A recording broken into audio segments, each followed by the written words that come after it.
जब राम्या यहाँ आई थी तो बहुत सहमी सी थी। बरसों से झेली परेशानियां और जद्दोजहद उसके चेहरे से ही नहीं, उसकी आंखों से भी साफ झलक रही थीं।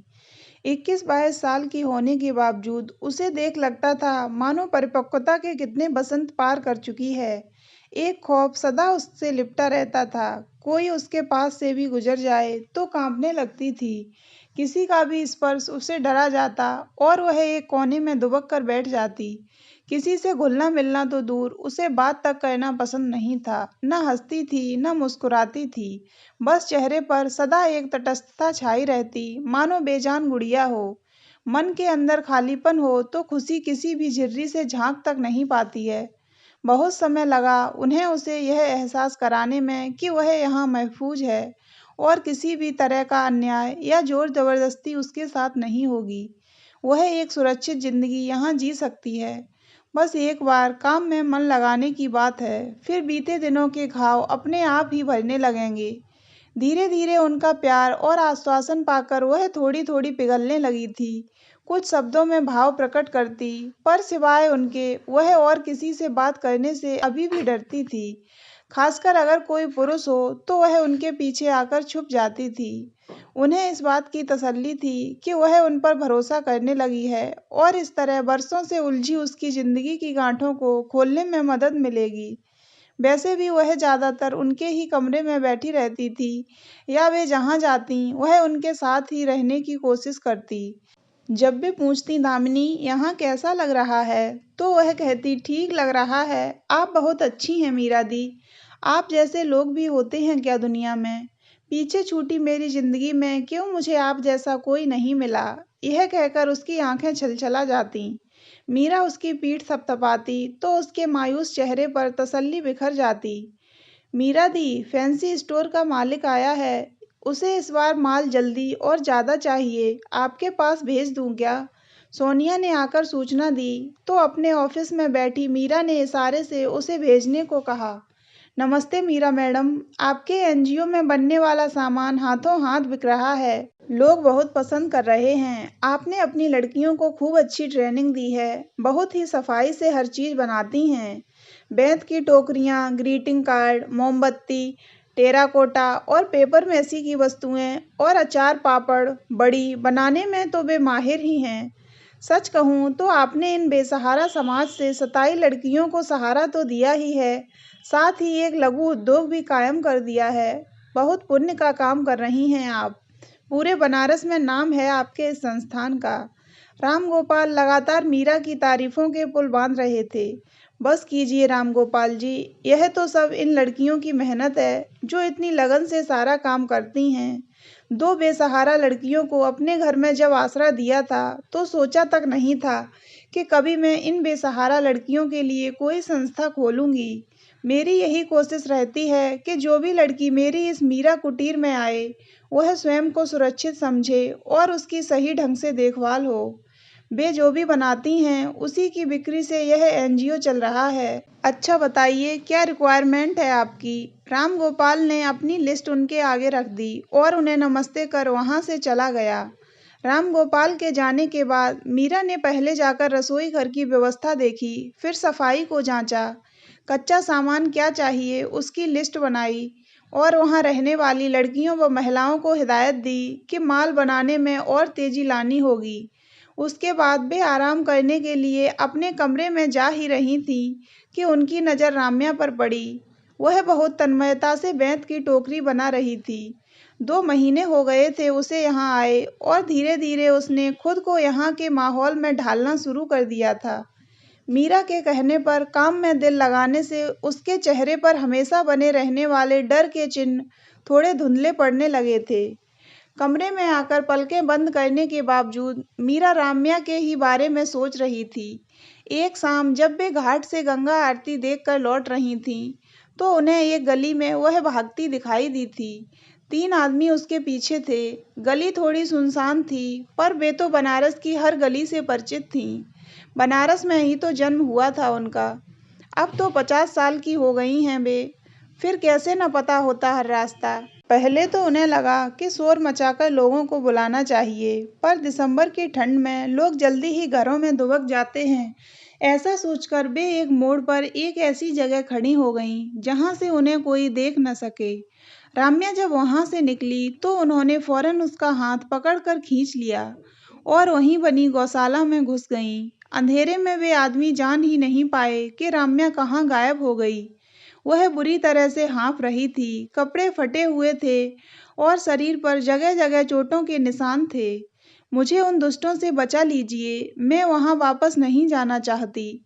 कहीं आप भी तो उन्हीं की साथी नहीं। डर कर उसने उनसे अपना हाथ छुड़ाकर फिर भागने की कोशिश की थी। चुपचाप खड़ी रहो, तुम यहाँ सुरक्षित हो। इसके बावजूद वह आश्वस्त नहीं हो पाई थी। वह लगातार रोए जा रही थी। गौशाला के लोगों को साथ ले वे उसे मीरा कुटीर ले आई थीं। तब उसने बताया था कि वह मथुरा की रहने वाली है और बनारस में उसे बेचने के लिए लाया गया था। एक दुर्घटना में बचपन में ही उसके माँ-बाप मर गए थे। चाचा-चाची को मजबूरी में उसे और उसके छोटे भाई को अपने पास रखना पड़ा था। उनकी पहले ही 3 बेटियां थीं। भाई के साथ तो उनका व्यवहार ठीक था, क्योंकि उन्हें लगा कि वह उनका कमाऊ बेटा बन सकता है। पर राम्या जैसे-जैसे बड़ी होती गई, चाची की मार और चाचा के ताने बढ़ते गए। 16 साल की हुई तो उसका रूप-रंग दोनों निखार पर थे। उसका गोरापन और नैन नक्श दोनों ही चाचा की लड़कियों के लिए जलन का कारण बन गए थे। चाचा की लड़कियां अक्सर उसके साथ झगड़ा करतीं। एक दिन चाची ने कहा कि अब वह इस घर में नहीं रहेगी।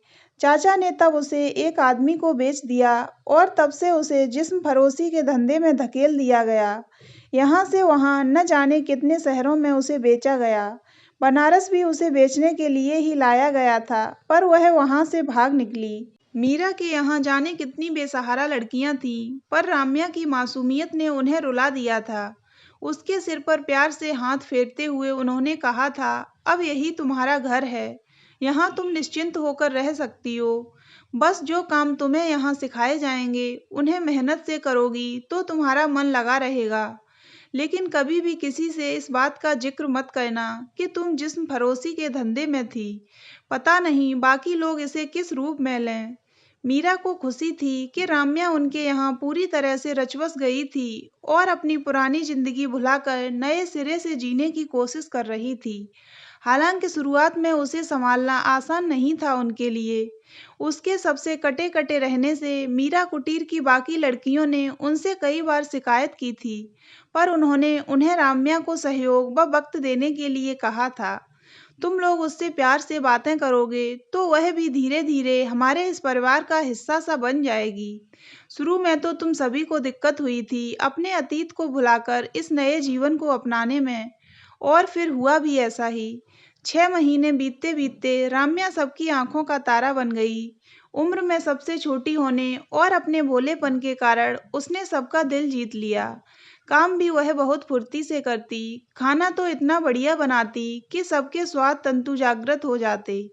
एकदम अनपढ़ राम्या ने कितने ही कामों में महारत हासिल कर ली थी। कढ़ाई तो ऐसी करती कि लगता कपड़ों पर असली फूल पत्ती खिले हुए हैं। उसकी हंसी अब कुटीर के कोने-कोने में बिखरने लगी थी। जब वह खिलखिलाती तो लगता मानो सारे गम और कड़वाहट उसके साथ ही बह गई है। वह 5वीं तक ही पढ़ पाई थी, इसलिए जब उसने आगे पढ़ने की इच्छा जाहिर की, तो मीरा ने उसका प्रबंध भी करवा दिया था। मीरा दी, मैं कुछ बनना चाहती हूँ और मुझे यकीन है कि आपकी छत्र छाया में मेरा यह सपना अवश्य पूरा होगा, वह अक्सर कहती। मैं तो खुद चाहती हूँ कि मीरा कुटीर की हर लड़की को एक सार्थक दिशा मिल जाए, तभी मुझे तसल्ली होगी कि मैं अपने मकसद में कामयाब हो पाई हूँ। मीरा कुटीर में गुजिया, नमक पारे, मट्ठी, बालूशाही, बेसन के लड्डू और नारियल की बर्फी आदि बनाने का ऑर्डर आ चुका था और सारे लोग उन्हें ही बनाने में बिजी थे। मीरा ऑफिस में बैठी उनको पैक कराने की व्यवस्था देख रही थी कि तभी 4-5 लड़कियां आकर बोलीं, मीरा दी, राम्या यहाँ नहीं रह सकती, उसे इस पवित्र कुटीर से बाहर निकाल फेंकिए। आप नहीं जानती कि वह क्या करती थी। हमें अभी-अभी पता चला है, दुकानदार का जो आदमी सामान की डिलीवरी लेने आया है, वह उसे पहचान गया है। वह मथुरा का रहने वाला है। मीरा बोली, मुझे उसके अतीत के बारे में सब पता है, फिर भी आपने उस जिस्म फरोशी करने वाली लड़की को यहाँ रख लिया। फागुनी जो सबसे बाचाल थी, उसने मानो उन्हें चुनौती देते हुए पूछा। हाँ, क्योंकि इस पेशे में वह मजबूरी में आई थी, उसे धकेला गया था इसमें। यहाँ रहने वाली हर लड़की किसी न किसी त्रासदी का शिकार हुई है। फिर भी तुम राम्या के लिए ऐसा कह रही हो। अभी तक तो वह तुम लोगों को बहुत अच्छी लगती थी और अब एक सच ने उसके प्रति प्यार और ममता को दरकिनार कर दिया। मुझे तुम लोगों से ऐसी उम्मीद नहीं थी। हम समाज को अक्सर इसलिए धिक्कारते हैं क्योंकि उस पर पुरुषों का वर्चस्व है। उसकी मनमानी को, जातियों को गाली देते हैं, पर विडंबना तो देखो, यहाँ जिन पुरुषों की वजह से राम्या को नरक का जीवन जीना पड़ा, उन्हीं पुरुषों की करनी में तुम लोग उनका साथ दे रही हो।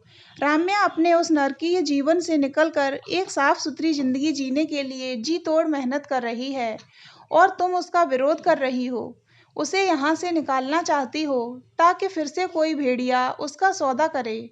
शर्म आनी चाहिए तुम सबको। मीरा दी को पता ही नहीं चला कि कब राम्या वहाँ आकर खड़ी हो गई थी। मुझे तो तुम लोगों पर गुरूर था कि मैं तुम्हें एक अच्छे जीवन के साथ साथ एक सही सोच भी देने में सफल हो पाई हूँ।